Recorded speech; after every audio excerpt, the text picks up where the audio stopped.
मैं कह रहा हूं ना, मैं आपके माध्यम से चुनौती दे रहा हूं, आप मीडिया के सारे साथी हैं, आप दिखाइए इस बात को। मैं तो प्रधानमंत्री तक पहुंचेगी ये बात मुझे मालूम है, तो मैं प्रधानमंत्री को सीधे सीधे चुनौती दे रहा हूं कि आप एक बार 2024 का चुनाव आ रहा है ना, इस 2024 के चुनाव में आपकी तो प्रसिद्धि बहुत है, लोग आपको बहुत पसंद करते हैं, दुनिया भर से आपकी जो है मतलब प्रशंसा के वो आ रहे हैं, आपको संदेश आ रहे हैं, दुनिया भर का मीडिया आपको बड़ी प्रशंसा कर रहा है, आपके जलवे की जो है बात कर रहा है।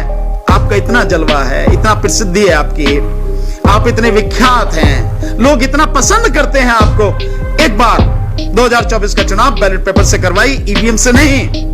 दूध का दूध, पानी का पानी पूरी जनता के सामने आ जाएगा, दुनिया के सामने आ जाएगा कि मोदी जी कहां खड़े हैं। लेकिन मुझे मालूम है आप करेंगे नहीं। क्यों? क्योंकि आप झूठ में जीते हैं, सच आपके बस की बर्दाश्त करना नहीं है। यार तुम बड़े ऊटपटांग सवाल पूछते हो, तुम्हारी भी बुद्धि का पता नहीं भाई, क्या मतलब पूछ रहे हो तुम कि केजरीवाल को खाता है। मैं कह रहा हूं कि केजरीवाल आरएसएस की ही एक शाखा है, और आरएसएस इस देश के लिए सबसे खतरनाक संस्था है। बीजेपी इस देश के लिए तबाही लाने वाली पार्टी है, और आम आदमी पार्टी भी उसी का एक हिस्सा है। तो इसके बाद कुछ और कहने की जरूरत पड़ती है क्या? हम करेंगे देश का भला, जिस दिन हम जैसे लोग आएंगे वो करेंगे देश का भला। जिस दिन हमारे साथ में ईमानदार और नौजवान साथी आएंगे, जो अच्छे लोग हैं, घरों से बाहर निकल कर राजनीति में आएंगे, तब देश का भला होगा। जब सत्ता इन बेईमानों के हाथों से छीन लेंगे अच्छे लोग, और अच्छे लोगों की सरकार बनेगी, तब आएंगे लोग।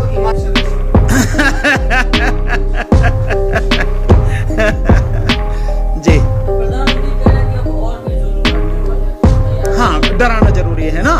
2024 के चुनाव के लिए पूरे भारत को, विशेषकर हिंदुओं को डराना जरूरी है कि जुल्म होगा। आप बड़ी मजेदार बात देखिए आपने, ये जो सवाल है कि अब और भी ज्यादा जुल्म होगा। कौन करेगा भाई जुल्म? सबसे ज्यादा ताकत किसके पास है? सरकार तुम्हारी, प्रधानमंत्री तुम, गृह मंत्री तुम, डिफेंस मिनिस्टर तुम, वित्त मंत्री तुम, सारे मंत्री तुम, सरकार तुम्हारी केंद्र में, राज्य में सरकार तुम्हारी, सुप्रीम कोर्ट तुम्हारा, हाई कोर्ट तुम्हारा, गवर्नर तुम्हारे, पुलिस तुम्हारी, मिलिट्री तुम्हारी, सब कुछ तुम्हारा, और जुल्म बढ़ेगा।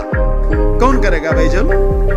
आप बताओ ना। लेकिन हिंदुओं को डराना जरूरी है कि अब जुल्म बढ़ेगा, और उस जुल्म को छोड़ने के लिए आपके पास एक ही अवतार है। वो कौन है? 56 इंची मोदी अवतार। अबे राजनीति भाई शेरों के करने की नहीं है, ये जानवरों की नहीं है, लोगों की जरूरत है भाई, आदमियों की जरूरत है। हमारे मोदी जी शेर हैं, किसी से डरते नहीं है। शेर कहाँ रहता है? शेर कहाँ रहता है भाई? शेर कहाँ रहता है? तो अपने निवास पे जाना चाहिए उन्हें। ये राजनीति, ये समाज शेरों के लिए। शेर कौन है? एक जानवर ही तो है शेर। नहीं, निशान क्या दिया जाता है भाई? जो मतलब आप देखिए कि इस पर तो लोगों के बैठने की जरूरत है।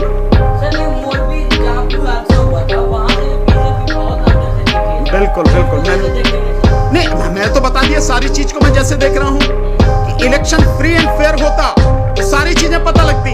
जब इलेक्शन फ्री एंड फेयर नहीं है तो उसके बाद आप कुछ भी कर लीजिए, चाहे मोरबी हो, चाहे आदिवासियों का इलाका हो, चाहे सौराष्ट्र का इलाका हो, चाहे कच्छ का इलाका हो, चाहे जो भी इलाका हो, इससे क्या फर्क पड़ता है? सर अभी आपने कहा कि मोदी जी लोगों को डरा रहे हैं, तो लोगों को तो आप भी डरा रहे हैं। आप भी कह रहे हैं कि 2024 में अगर ईवीएम से चुनाव। नहीं, मैं नहीं डरा रहा, मैं लोगों को समझा रहा हूं। मैं डरा नहीं रहा, आपको लग रही है, आपको लग रही है ये बात। मैं लोगों को समझा रहा हूं इस देश में ईवीएम से चुनाव नहीं होना चाहिए। अगर ईवीएम से चुनाव होगा तो निश्चित रूप से बीजेपी जीत कर आएगी। ये डराना नहीं है, डराना ये है कि जुल्म होगा। मैं अगर ये बता रहा हूं सच्चाई कि ईवीएम से होगा, तो क्या मैं लोगों को मतलब जुल्म और अत्याचार की बात करूं? ईवीएम से तो क्या हिमाचल में भी हुआ, ईवीएम से एमसीडी में हुआ, ईवीएम से जो है क्या नाम है राजस्थान में भी हुआ है। लेकिन वहां आप क्यों नहीं बोल रहे? नहीं, हम तो बोल रहे हैं ना, हम बोल रहे हैं कि गुजरात गृह मंत्री का और प्रधानमंत्री का गृह राज्य है। वो उनकी नाक का सवाल है, वो उनकी जिंदगी और मौत का सवाल है, उनकी इज्जत का सवाल है।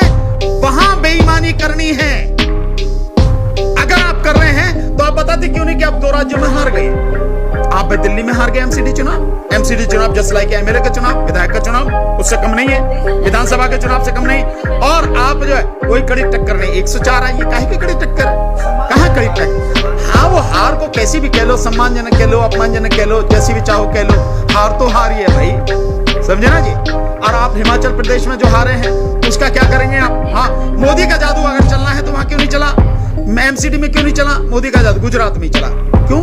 गुजरात नाक का सवाल है, इज्जत का सवाल है। 2024 में चुनाव होने हैं लोकसभा के, अगर उससे पहले गुजरात में प्रधानमंत्री हार जाते हैं, बीजेपी हार जाती है, तो निश्चित रूप से इतनी बुरी हार। सर, प्रधानमंत्री नाक बचनी चाहिए कि नहीं बचनी चाहिए? नहीं, क्यों बचनी चाहिए? हम कह रहे हैं अगर आपके पास में इतना बड़ा बहुमत है, आप अपनी नाक की बात कर रहे हैं, भाई आपकी नाक से बड़ी तो देश की नाक है, देश की जनता की नाक है, तो आप उस चुनाव को फ्री, फेयर एंड ट्रांसपेरेंट तरीके से कराइए। आप निष्पक्ष, पारदर्शी और स्वतंत्र चुनाव आप उसको कराइए, और उसके बाद जो जनता का मत हो वो सिद्ध कर देगा कि किसकी नाक बचेगी और किसकी नहीं बचेगी।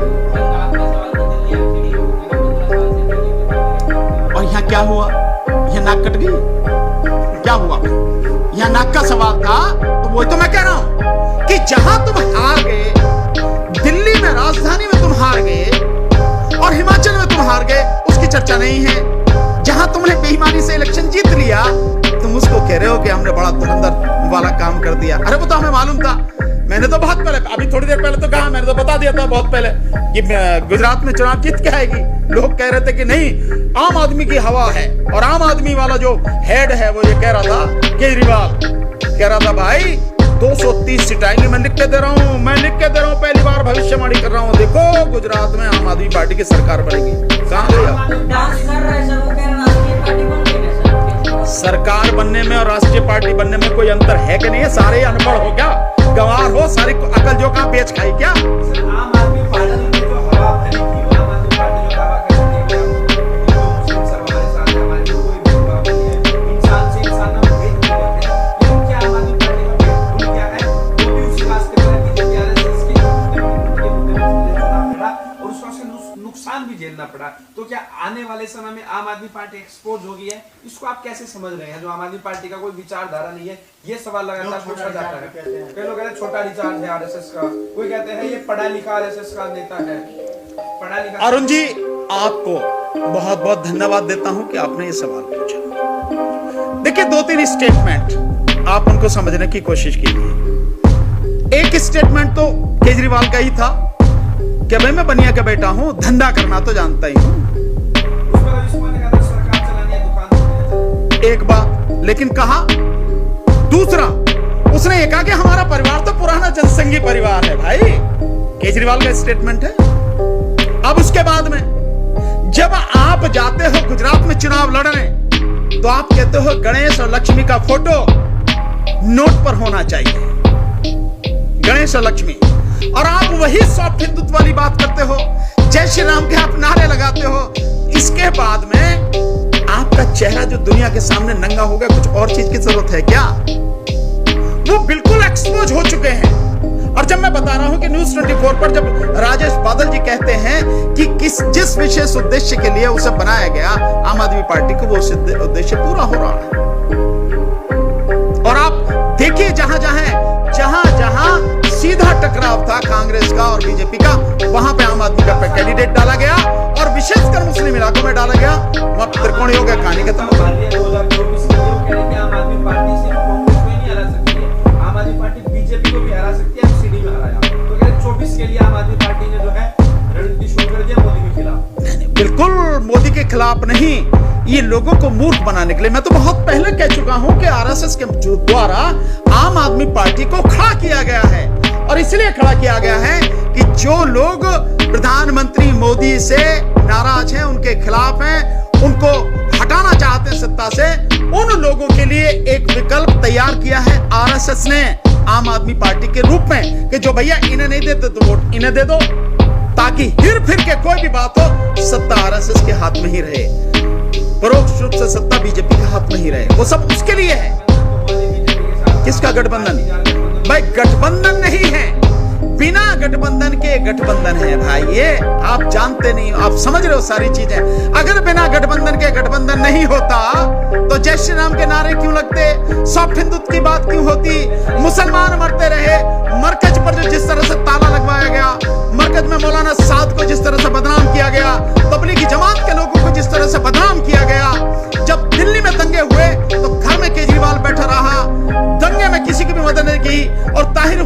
उसको पूरी तरह से उसी को आतंकवादी बना दिया गया। क्या ये सब जानते नहीं है? क्या मुसलमान जानते हैं इस बात को? क्या दुनिया इस बात को जानती नहीं है?